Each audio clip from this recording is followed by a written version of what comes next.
Hezké popoledne, my vás zdravíme z Chebu, kde už se nám chystá první závod kategorie Open. Jak vidíte, jezdci už se nám staví na startovní rošt. Podle kvalifikace první Michaela Hromádková, druhá Dominika Bušová, třetí Luboš Jelínek, čtvrtý Pavel Machala, pátý Martin Kunzman, šestý Zdeněk Vokurka, sedmý Tomáš Zvala, osmý Václav Špaček, na devátém místě Martin Bauer, desátý je Lukáš Vaňka, ten vynechal tu druhou kvalifikaci, na 11. místě Martin Weber, 12. Marek Kadaník, 13. Zdeněk Klimeš starší, 14. Martin Louda, na 15. místě Pavel Konvář starší, 16. je Luboš Jelínek mladší, 17. Jiří Fridrichovský, na 18. místě Martin Němec a 19. Otto Štěpánek. Ještě jednou si teda řekneme první řadu. Hromádková, Bušová, ty zajeli nejlepší časy holky, Jelínek starší a Machala.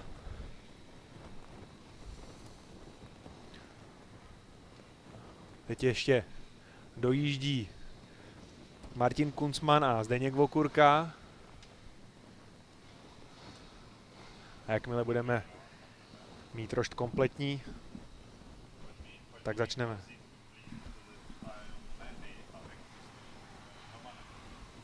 Jsem tady Piera utišil, ani jsem o tom nevěděl, tak se tím omlouvám. Ne, v pohodě, v pohodě. Já stejně teďka koukám, aby ta procedura aspoň proběhla nejlepším způsobu. Tamhle má Dominika Bušová problém s plexy. To nebude dobrý, ale. Škoda. To bude mít problém, to bude jí foukat hodně do obličeje. To snad.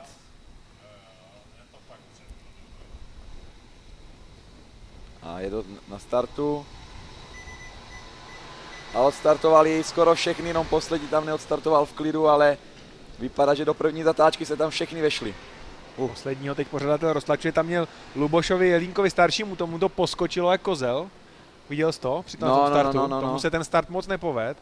To dělal na jedničku, prostě hodně natvrdo nechal spojku, emoce. Teď je na 4. místě. Můžete si ho všimnout v té sítě červený kombinéze. Každý start jsou stresy, ale Michala Hromádková jede před Dominikou Bušovou a začnou holky hned tahat mezi sebou, ale Dominika Bušová má velký handicap a to, že nemá plégo, protože jak jsem pochopil, to ztratila v zahřívacím kole. Jo, řešili to tam na roštu, ale přesto šla Dominika Bušová do vedení, teď už to tak ale není. Michala Hromádková si tu nejlepší pozici z kvalifikace vzala zpátky a teď tahá celý startovní pole. Já jednou jsem měl taky závod bez pléga a můžu ti garantovat, že to nešlo. Prostě jako je pravda, že jsme jeli jiný rychlostí, ale prostě pak člověk má oči jako Číňan a to prostě nejde ani dobře vidět. Takže. A když jsem koukal na Top Gun a viděl jsem Cruise, jak si to tam valí podél toho letiště a taky neměl brejle. Co to jako tak dělá? Asi není. Co to jako dělá? Co to jako dělá? Zastavte ho. Tam nám čeká jezdec. Tam nám čeká jezdec v pit lane.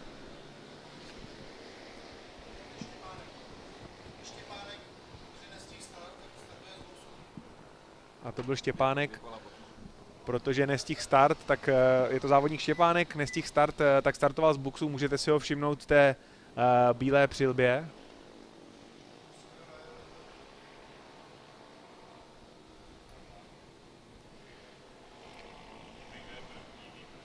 Jinak Michaela Hromádková zatím ujíždí zbytku startovního pole. Na druhém místě se stále drží Dominika Bušová.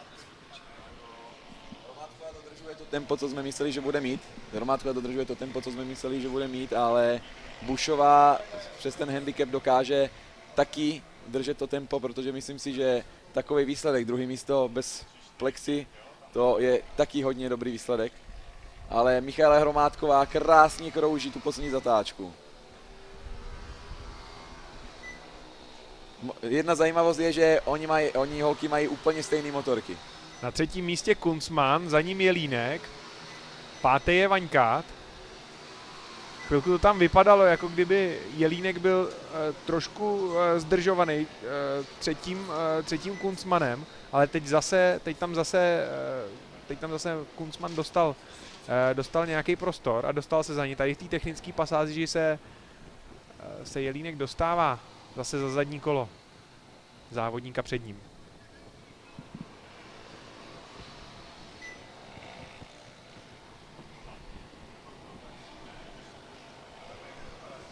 Michaela Hromádková zatím suverénně na té první pozici. Ano. Neskutečně. Teďka jsem takovej zamlčený, protože fakt koukám na celý startovní pole, jak tam si vede a už se to prostě nějakým způsobem nasměruje, tenhle ten závod.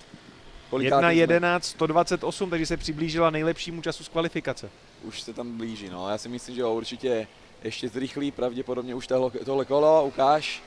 A máme... Ne, 1:11:3, ale drží tempo, to je moc důležitý. Bušová, přesto, že zajela rychlejší tempo v kvalifikaci, to bylo jedno kolo, takže to znamená, že to nebylo její stabilní tempo.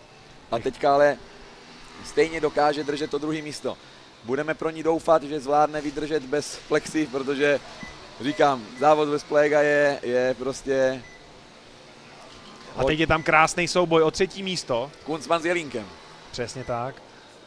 Jelínek jako se svojí váhou, protože je fakt jako velký, ale jo. Je to obrovský bojovník. Je to prostě obrovský bojovník. Tam prostě se drží zuby nechty s Kunzmanem, který zase má menší postavu.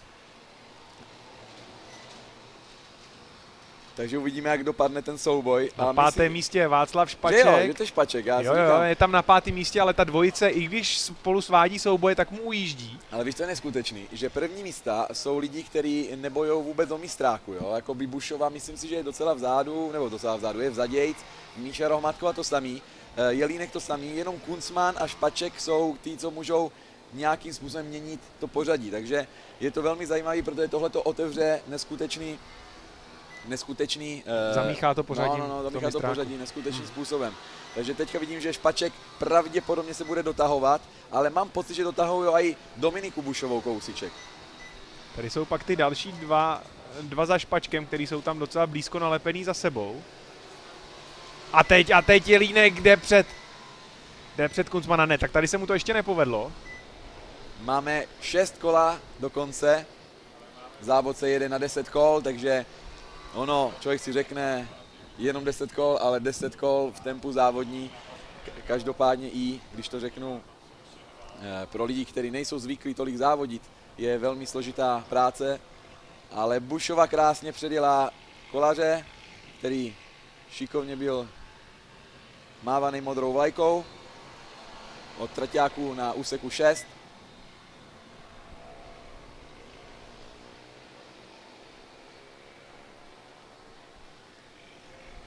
A na prvním místě Michaela Hromádková pořád vede to tempo.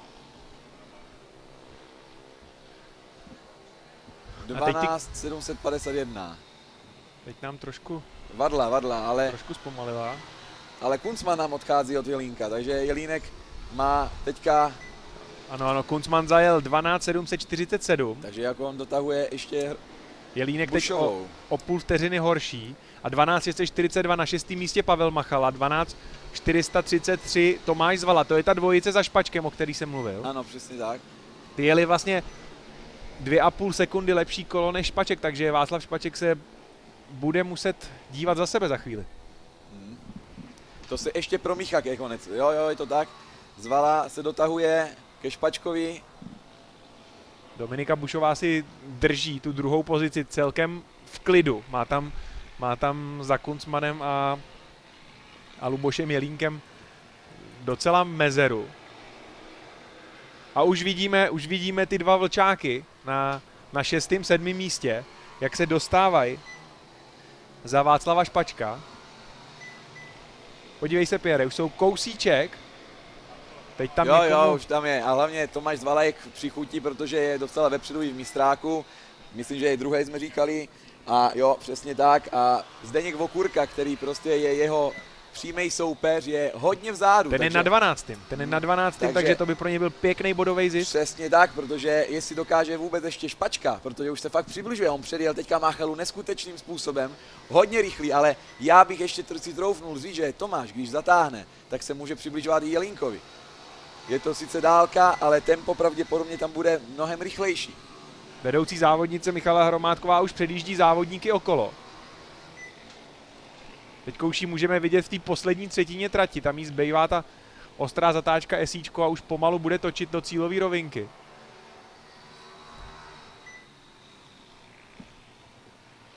Má tam náskok na druhou 8,5 sekundy. Takže Tomáš už je přesně na Špačka. Tohle je pro ní nejdůležitější souboj, protože Václav Špaček je kolikátej? Je až pátý, ale 46, takže jenom 4 body, ne, 10 bodů to je, takže... Je to 10 bodů, má tam náskok Tomáš Zvala, ale rozhodně by mu to prospělo, protože nechá za sebou Kadaňka, nechal by za sebou i Bušová předjíždí další. I Kunzmana, protože tam je ten 10bodový rozdíl.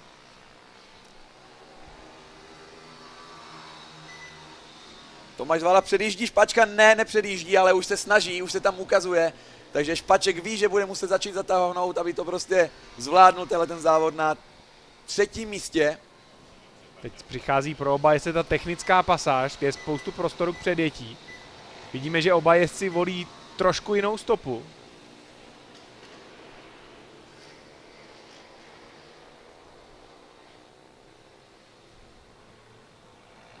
Jsem řekl 3. místo Václav Špaček, ale to je Kunzman na 3. místě. Tak. Malinko jsem se já zamotal. Václav Špaček je na 5. Ten brání tu 5. příčku. Teď se na to tady můžete podívat u toho stanoviště číslo 6. A zatím brání s přehledem, ale Tomáš Zvala už je na jeho zadním kole. A Míša Hromádková projíždí 8. kolo pravděpodobně, 8. kolo, ano. Zase stlačila ten čas pod 1.12 a navyšuje svůj náskok na Dominiku Bušovou, Martina Kunzmana a Luboše Jelínka. Teda Dominika Bušová, když bude jako šikovná, tak si vydrží tu druhou příčku, protože Martin Kunzman mě připadá, že teďka ztrácí kousek, ale Jelínek ještě má tu šanci, jestli se prostě posnaží na Kunzmana. Ale tady máme největší souboj Zvala a Špaček, který prostě nekončí jen tak.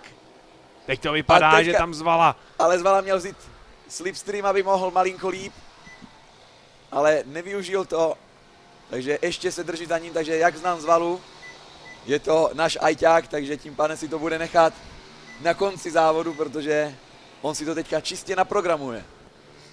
To teď se jim tam vadí závodní okolo, tak aby to tomu souboji neutrpělo. No a teďka na tom... Ne, dobrý. Dobře, zvládli to, ale teďka naopak, to ještě otevřelo ten souboj, ne, v pohodě, všechno se vrací v normalitě a ke konci závodu uvidíme, jak dopadne souboj Zvala Špaček. Vzali ho oba vedoucí závodnice, už jede 9. kolo. Poslední kolo, Michaela Hromádková a Dominika Bušová na 1. a na 2. místě. Je to pro nás takový historický moment, protože ještě se nestalo, že 2 holky byly na 1. a na 2. místě. Teď tady Dominika Bušová předjíždí závodníka okolo. Ale Zvala už je před Špačkem a už zkouší aj poodjíždět. Uvidíme, jestli Špaček se vymáčkne na posledním kole, protože tam je i Máchala, který se teďka snaží dostat před Špačkem, takže uvidíme, jak to půjde. Dominika Bušová tam má nějaký 4 vteřiny na Martina Kunzmana.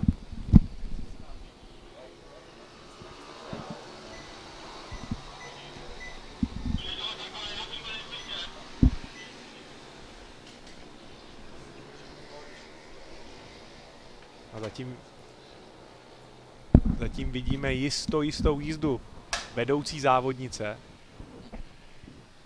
Takže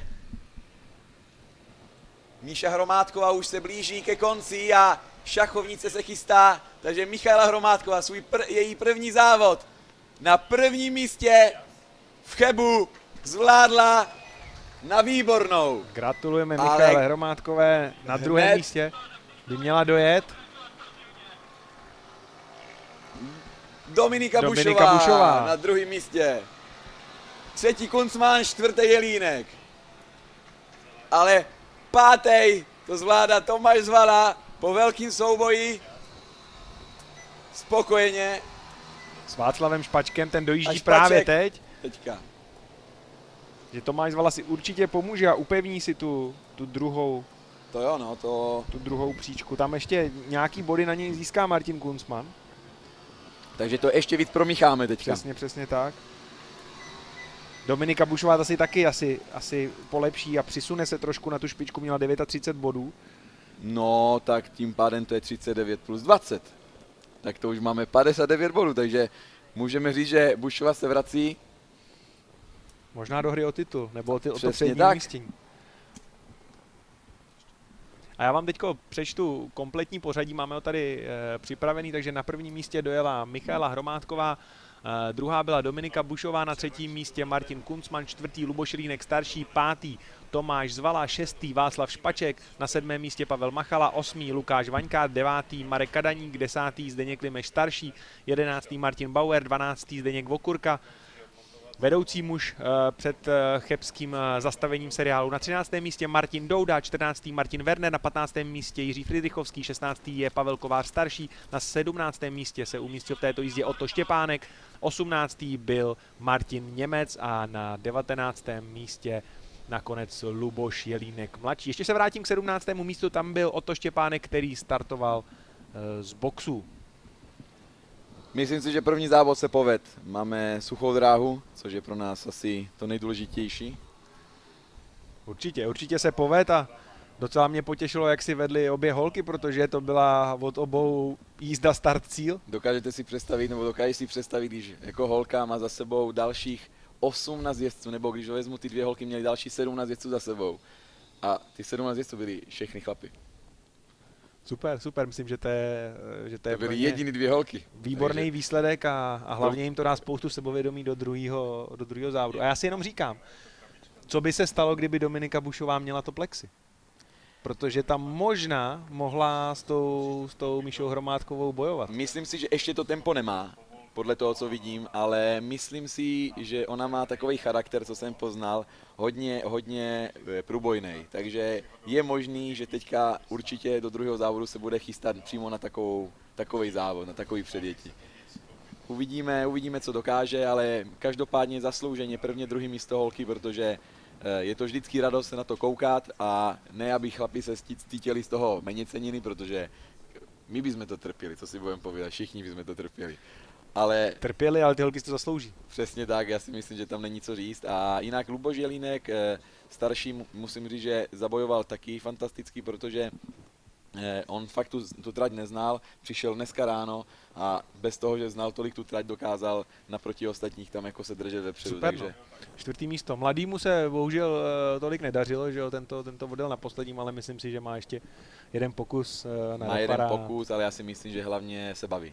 Určitě. Mladý je spokojený, když mě píše třeba na Facebooku, že je spokojený, že jezdí s tátou a takový, tak to znamená, že tohle už je takový malý vítězstvo, dalo by se říct, nebo aspoň, no možná ještě větší, když ti říká syn, že je spokojený, že jezdí s vlastním tátou na závodech. Tak jo, takže tohle byl první závod kategorie Open.